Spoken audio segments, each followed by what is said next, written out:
In this video, you will see how to freeze a row in Excel Mac. On your MacBook Pro or a MacBook Air, you can simply freeze the first row so that when you scroll down, the row won't disappear. To freeze or lock a row in Excel, what you need to do is you just need to go to the View tab. The View tab has an option to freeze rows. You will see here under the View, freeze top row.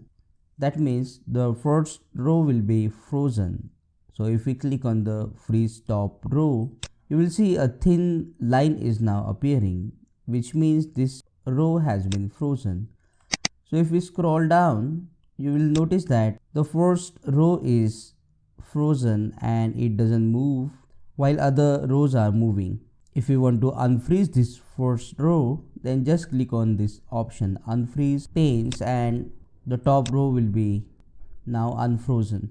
Now check out these useful videos related to Excel on Mac.